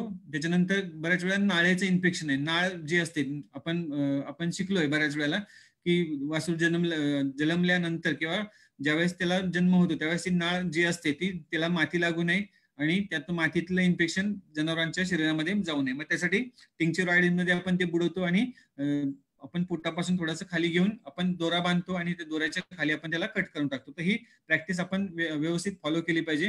नंतर पाण्यापासून, त्याच्यानंतर जमिनीतून आणि दुधापासून येणारं इन्फेक्शन जे असतं त्याच्यामुळे सुद्धा आपल्या जनावरांच्या मध्ये किंवा वासरांच्या मध्ये मरतुकीचे प्रमाण 1 महिन्याच्या आत होऊ शकतं. त्याच्यानंतर गायींच्या अंगावरच्या गोचिडा वासरांना चावल्या तरी गोचिडताप होण्याची शक्यता असते. आता हे काही इन्फेक्शन्स आहेत, जास्त काही घाबरून जाऊ नका. आता हा जो महत्वाचा कॉक्सिडिया म्हणजे रक्ती हगवण. वासरांना रक्ती हगवण होण्याची दाट शक्यता असते कारण ते चाटत असतात, इकडून तिकडे चाटत असतात. मग ते चाटल्यानंतर काय होतं की मातीतले जंतू त्यांच्या पोटामध्ये जातात आणि पोटात गेले की रक्ती हगवण होतं. मग रक्ती हगवण झाले की मग त्यांना जर आपल्या लवकर लक्षात नाही आलं की हे कशामुळे झालंय, मग आपण जर त्याचं शेण तपासून बघितलं तर आपल्याला लक्षात येतं की बाबा ह्याच्यामध्ये कॉक्सिडियाचे जंतू आहेत किंवा कॉक्सिडियाचे प्रोटोझोआ आहेत आणि ते प्रोटोझोआ मारण्यासाठी कुठलंच अँटीबायोटिक काम करत नाही. त्याला एक स्पेसिफिक प्रकारचं औषध आपण त्याला दिलं की ते कॉक्सिडिया ते आतले जे प्रोटोझोआ आहेत ते औषधामुळे मरून जाऊ शकतात. म्हणून त्यासाठी आपल्याला कॉक्सिडियासाठी स्वच्छता ठेवणं आवश्यक आहे. गोठ्यामध्ये चुना टाकणं, खाली चुना असणं आवश्यक आहे. कॉक्सिडियाचे जंतू अशा प्रकारे दिसतात किंवा प्रोटोझोआ अशा प्रकारे दिसतात. बेलॅन्टिडियम जर असेल तर आपलं मगाशी जसं सांगितलं की शेणामध्ये फेस येतो, तर अशा प्रकारे फेस दिसतो. आणि तुम्हाला काही चित्र दाखवतो किंवा व्हिडिओ दाखवतो की काही जंतू हे ऍक्च्युली पोस्टमॉर्टमच्या नंतर पोटातून घेतलेले आहेत किंवा आतड्यातून घेतलेले आहेत, तर हे अशा प्रकारे शरीरामध्ये जाऊन काम करत असतात किंवा आतड्याला छिद्र पाडायचं काम करत असतात. तर अशा प्रकारचे जंतू जर आपल्या गायींच्या पोटामध्ये जाणार असतील तर निश्चितच आपल्या जनावरांचं आरोग्य हे खराब होणार आहे. मग त्यासाठी काय की वेळोवेळी आपण आपल्या जनावरांच्या शरीरामध्ये किंवा पोटामध्ये कुठले जंत आहेत का ते आपण बघून घेतलं पाहिजे आणि त्यावरती स्पेसिफिक प्रकारची ट्रीटमेंट आपण करून घेतली की आपल्याला आपल्या जनावरांचं पोट जे आहे ते जंतापासून मुक्त ठेवता येऊ शकतं. आता हे तुम्ही बघू शकता की अशा प्रकारचे हे एवढे प्रमाणात पोटामध्ये असणारे जंत आहेत. मग एवढे जर असतील, आता तुम्ही बघा सगळे जर तोंड वासून बसलेत बघा, काय काय इकडे हे जे दिसतात ते तोंड वासून बसलेले जंत दिसतात.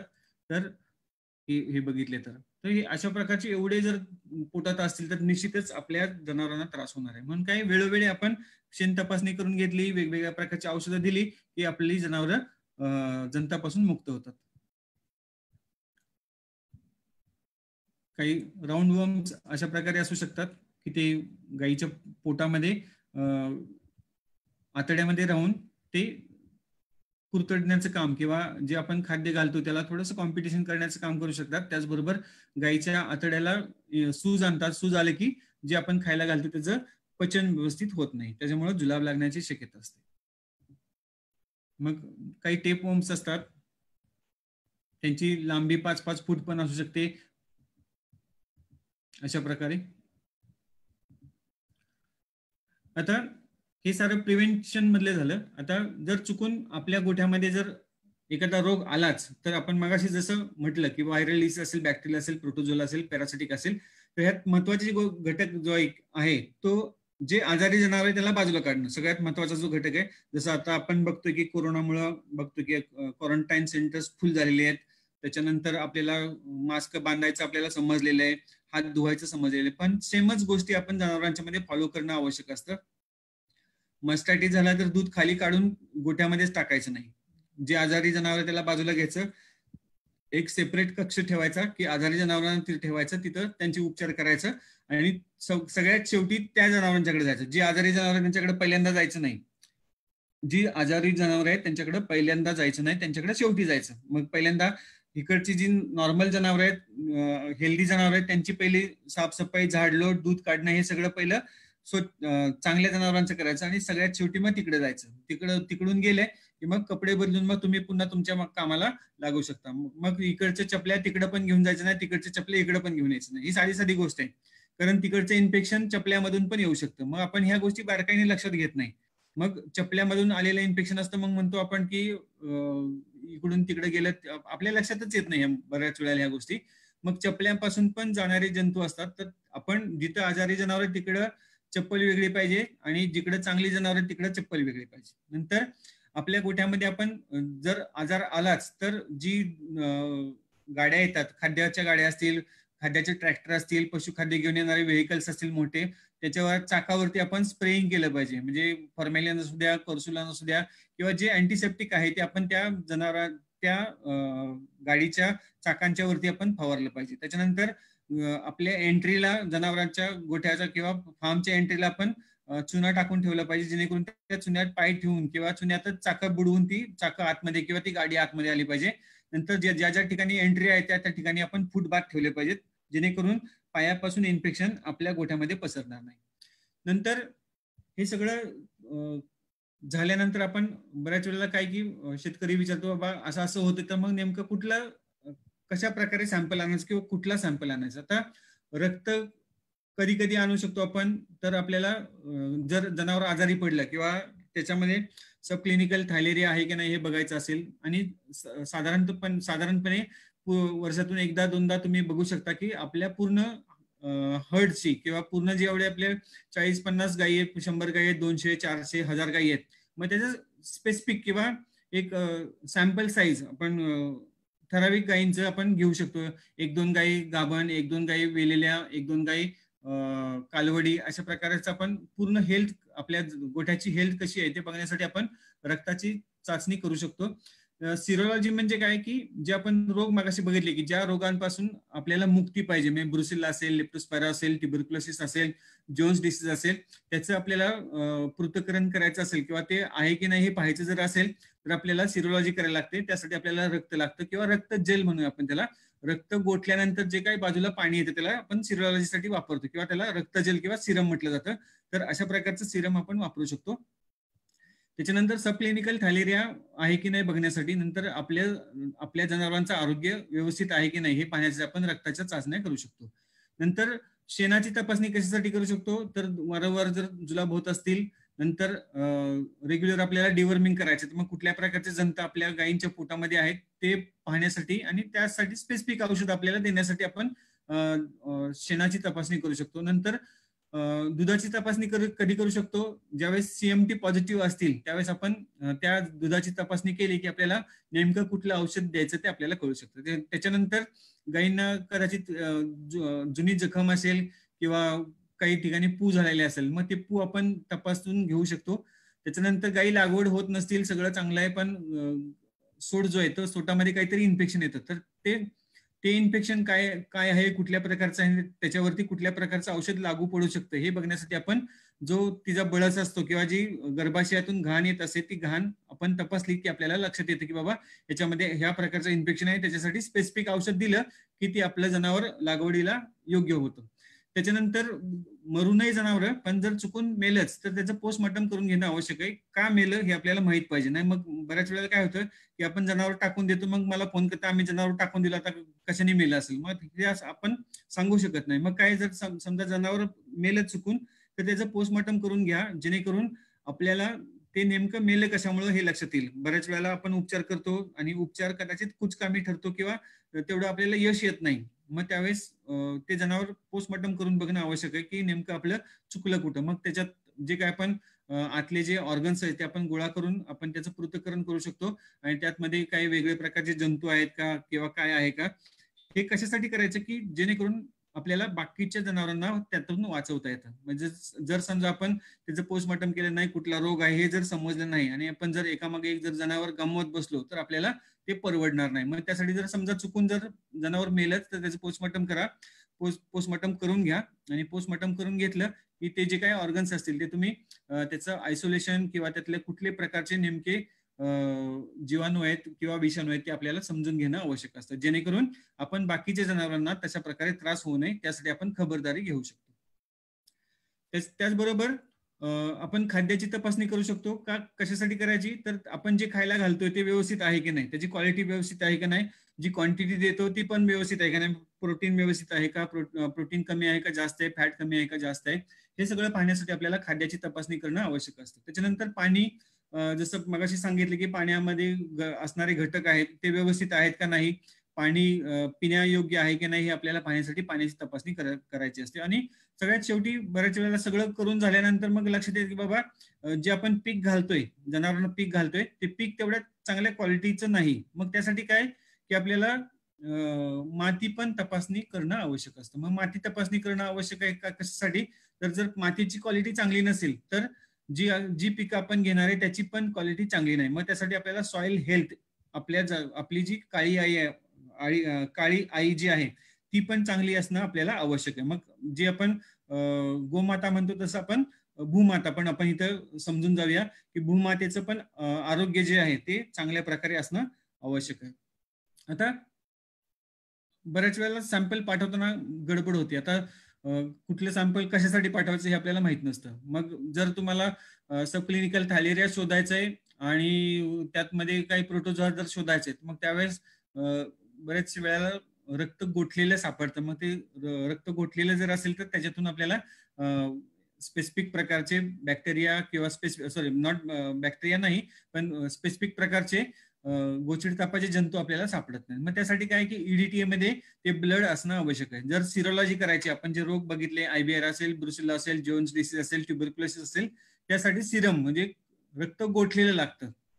आता ह्यात बऱ्याच वेळेला काय होतं की शेतकरी दुरून येणार असतो आणि डॉक्टर जे असतात ते त्यांना रक्त काढून देतात आणि सांगतात फ्रीजमध्ये ठेवा आणि सकाळी जाताना तुम्ही लॅबमध्ये घेऊन जावा. मग काय होतं की शेतकरी रक्त काढतो आणि ठेवतो डीप फ्रीजमध्ये, जिथं बर्फ तयार होतो त्या ठिकाणी रक्त ठेवलं जातं.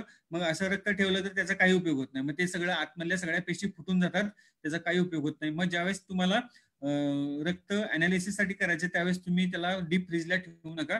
तुम्ही त्याला खाली जिथं भाज्या वगैरे ठेवतो त्या ठिकाणी आपण रक्त ठेवलं पाहिजे. आणि तसंच मग ज्यावेळेस तुम्ही येणार आहे त्यावेळेस तुम्ही आईस पॅक मध्ये तुम्ही कॅरी करून आणू शकता. त्याच्यानंतर दूध आणताना काय की ते स्वच्छ किंवा स्टराईल कंटेनर, त्याच्यामध्ये कुठलेही जंतू नसावेत.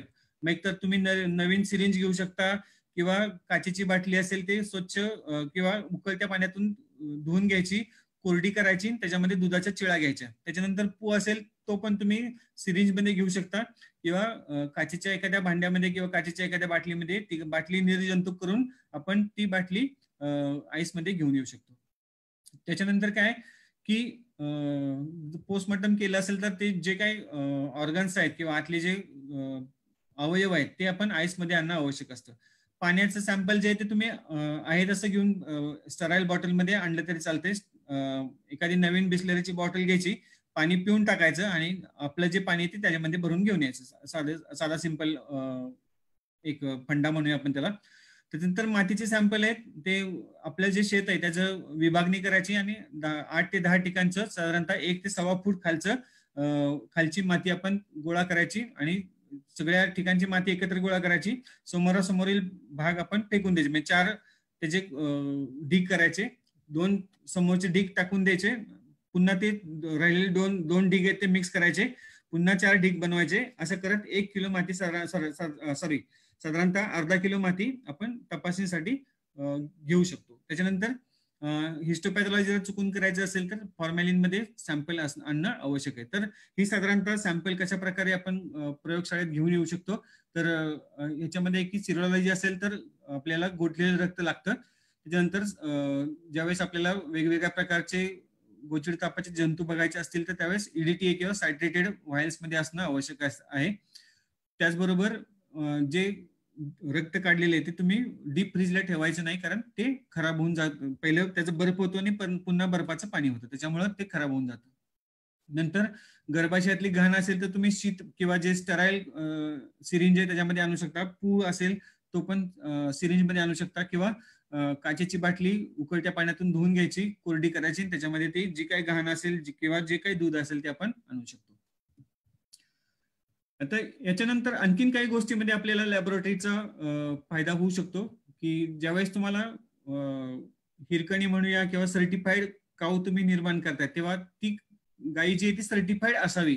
म्हणजे सर्टिफाईड म्हणजे काय की त्या गाईमध्ये ब्रुसेल्ला नसावा, त्या गाईमध्ये IBR नसावा, त्या गाईमध्ये ट्युबरक्युलोसिस नसावा, त्या गाईमध्ये जोन्स डिसीज नसावा. हे तुम्ही प्रमाणपत्र दिलं की कदाचित तुमच्या गाईची किंमत थोडीशी वाढू शकते. त्याच्यानंतर तुम्ही ज्यावेळेस दुधाचा धंदा करताय ते सर्टिफाईड जर मिल्क असेल, मग तुमचं दूध कसं आहे किंवा दुधाचे प्रोडक्ट असतील मग ते अँटीबायोटिक फ्री आहेत का, त्याच्यामध्ये कुठल्या प्रकारचं विषारी घटक आहेत का, हे आपल्याला जर सर्टिफिकेशन असेल तर आपल्याला व्हॅल्यू ॲडेड प्रोडक्ट्स म्हणून आपण ते चांगल्या क्वालिटीचं दूध जे आपण छोट्याशा कष्टामध्ये जेवढं तुम्ही आता कष्ट करताय तेवढंच कष्ट तुम्हाला अशा प्रकारची दूध निर्मितीसाठी पण लागणार, तेवढंच कष्ट करायचे. पण जर तुमच्याकडे सर्टिफिकेशन जर चांगलं असेल किंवा सर्टिफिकेशन जर तुम्हाला पाहिजे असेल तर निश्चितच आपल्याला दुधाची तपासणी करणं आवश्यक असतं. त्याच्यानंतर काही लोक खाद्यामध्ये उतरलेले आहेत, काही लोक खाद्य बनवतात, मग ते खाद्य चांगल्या क्वालिटीचं आहे की नाही. काही लोक फीड इन्ग्रेडियंटचा व्यवसाय करत असतात, मग काही लोक सोया DOC देतात, काही कॉटन सीड केक देत असतात. तर मग ते चांगल्या क्वालिटीचं आहे की नाही हे बघण्यासाठी आपल्याला लॅबोरेटरीचं सर्टिफिकेशन असणं आवश्यक असतं. नंतर ज्यावेळेस आपण एखादा फार्म असेल किंवा तुमचं दूध असेल तर ते टॉक्झिन फ्री आहे का नाही, अँटीबायोटिक फ्री आहे की नाही, किंवा जे आपले जनावर आहेत ते डिसीज फ्री आहे की नाही, हे सगळं बघण्यासाठी आपल्याला सर्टिफिकेशन असणं आवश्यक आहे. त्यासाठी आपल्याला प्रयोगशाळेची मदत घेणं आवश्यक आहे. तर साधारणतः माझ्याकडून ह्या साऱ्या गोष्टी सांगून झालेल्या आहेत. तुम्हाला जर कॉन्टॅक्ट करायचा असेल तर तुम्ही नंबर लिहून घेऊ शकता. 8600891946 8600891946. ईमेल ID आहे आणि कदाचित डायरेक्टली तुमच्याशी बोलू शकणार नाही, पण तुम्ही व्हॉट्सअपवरती तुमचे काही प्रश्न असतील तर टाकू शकता. या ठिकाणी जे काही तुमचे प्रश्न असतील ते आपण उत्तर द्यायचा प्रयत्न करूया. आणि जर चुकून राहिलेच तर पेजवरती जाऊन पण तुम्हाला रिप्लाय येईल, काही घाबरायची गरज नाही. हो सर, नक्कीच. खूप खूप धन्यवाद डॉक्टर दयाराम सर की तुम्ही तुमच्या व्यस्त कार्यक्रमातून वेळ काढून इंडियन डेअरी फार्मर असोसिएशनच्या विनंतीला मान दिलात आणि आजच्या अतिशय महत्त्वाचा विषय जो आहे तो विशद केलात. खरं तर आम्ही सर्व आज धन्य झालोत की प्रत्यक्ष गायीच्या ओटीपोटातले 33 कोटांचे दर्शन आज आम्हाला तुमच्यामुळं सहज साध्य झालेले आहेत आणि त्यांची महती आम्हाला कळालेली आहे. पशुखाद्य, चारा, पाणी, शेण, डिसीज मॅनेजमेंट मधील सगळ्या आमच्या व्यवसायातील घातक, वेळखाऊ आणि खर्चिक अशा आजारांबद्दल तुम्ही आम्हाला सविस्तर माहिती दिली आणि हे पण इन्शुअर केलं की या सर्व आजारांना न घाबरता उपचारापेक्षा प्रतिबंध बरा या संज्ञेप्रमाणे एक दिलासा तुम्ही आम्हाला दिलात आणि शाश्वत केलं की तुम्ही आमच्या लाख मुलांच्या पशुधनाची काळजी जर घेतलीत तर नक्कीच आमचा जो व्यवसाय आहे आम्ही या प्रॉफिटेबिलिटीकडे घेऊन जाऊ शकतो. सर, काही विषयपूरक प्रश्न आपण आता घेऊयात. श्री उल्हास माने विचारतायत, दूध डेअरीवरती दूध कलेक्शनच्या नंतर डेअरीवर पोहोचायला उशीर झाला तर दुधाची क्वालिटी कमी होते का आणि होत असेल तर किती प्रमाणात? आता क्वालिटी म्हणजे काय की थोडीशी दुधाच्या ऍसिडिटी मध्ये प्रमाण कमी जास्त होऊ शकतं. तर क्वालिटी म्हणण्यापेक्षा जर SNF असेल, फॅट असेल, ह्याच्यामध्ये काहीच परिणाम होणार नाही, कारण हे काही खराब होत नाही. पण झालंच तर pH मध्ये थोडाफार बदल होऊ शकतो. कदाचित तुमच्या दुधामध्ये पाण्याचं प्रमाण जास्त लागण्याची शक्यता असू शकते, कारण थोडंसं ऍसिडिटी वाढली तर जो प्रोटीन भाग आहे तो थोडासा कॉन्सन्ट्रेट होण्याची शक्यता असते. मग थोडीशी शक्यता आहे की थोडेसे, अगदी जास्त नाही, तुम्ही काय आजचं दूध परवा देणार नाही, तर आपण साधारणतः थोडासा इन द सेन्स तास 2 तास त्याच्यामध्ये एवढं काही जास्त परिणाम होणार नाही. पण जर असं होत असेल तर तुम्ही आईस पॅकचा पर्याय तुम्ही खुला ठेवू शकता किंवा घरगुती प्रकारचे दूध जे आहे किंवा चिलर म्हणूया आपण, त्या चिलरचा वापर करून आपण दूध साठवून ठेवू शकता, जेणेकरून त्याची क्वालिटी खराब होणार नाही. आता ह्याच्यात क्वालिटीचा दुसरा जो विषय आहे की जंतू वाढू शकतात, जंतूची संख्या वाढू शकते. जंतूची संख्या जर तुमच्याकडे दूध जर जंतूच्या संख्येवर जर घेत असेल तर निश्चित तुमचं दूध जे आहे ते रिजेक्ट केलं जाऊ शकतं. आता बऱ्याच वेळेला मोठ्या डेअरीमध्ये दूध घेतलं जातं, म्हणजे जर समजा लॉट खराब निघाला तर पूर्ण गावाचं दूध खराब किंवा पूर्ण गावाला त्याची पेनल्टी बसू शकते. तर अशा प्रकारे होऊ शकतं. जर दुधामध्ये बॅक्टेरियाचं प्रमाण वाढलं तर दुधाची क्वालिटी खराब होते आणि बाकीचं दूध नासण्याची शक्यता असते. Okay sir. दुसरे आपले दुग्ध व्यावसायिक बांधव विचारतायत, सर पशुमध्ये आढळणारा धनुर्वात याबद्दल माहिती सांगत. धनुर्वात जो आजार आहे तो क्लॉस्ट्रिडियम टिटॅनस ह्या बॅक्टेरियामुळे होत असतो. ग्राम पॉझिटिव्ह बॅक्टेरिया आहे आणि टिटॅनस जो आहे तो बऱ्याच वेळेला जखमातून शरीरामध्ये प्रवेश करत असतो. मग ज्यावेळेस चुकून आपल्या गायीला कधी जखम झाली तर जास्त काही डोकं लावायचं नाही. गायीला आपण धनुर्वाताचं इंजेक्शन दिलं तर आपल्याला हा प्रॉब्लेम सॉल्व्ह करता येऊ शकतो. धनुर्वात झाल्यानंतर त्याच्यावरती उपचार करत बसण्यापेक्षा जर जखम झाली तर इमिजिएटली आपण त्याला धनुर्वाताचं इंजेक्शन देऊन टाकलं की आपल्याला त्रास होणार नाही. सिंपल गोष्ट आहे. जर चुकून जखमा झाल्या असतील तर धनुर्वाताचं इंजेक्शन दिलेलं चांगलं. Okay sir.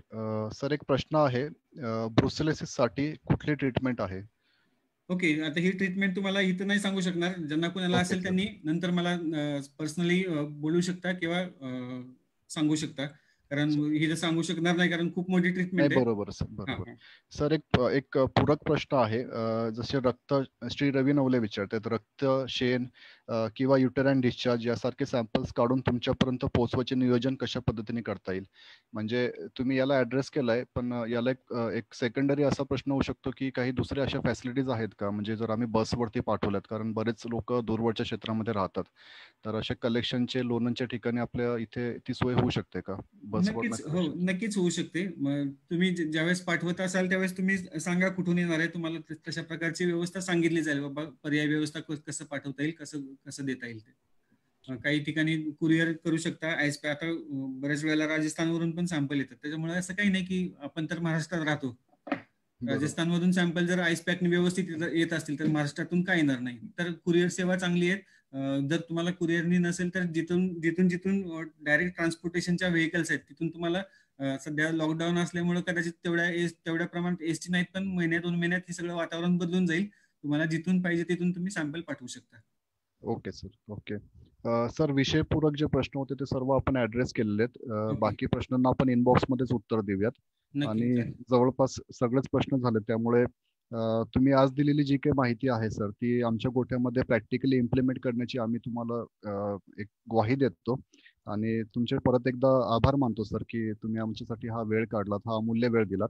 आणि तुमची परवानगी घेऊनच मी हे आजचा सेशन संपला असे जाहीर सुद्धा करतो. Okay, thank you sir. Thank you very much. Thank you.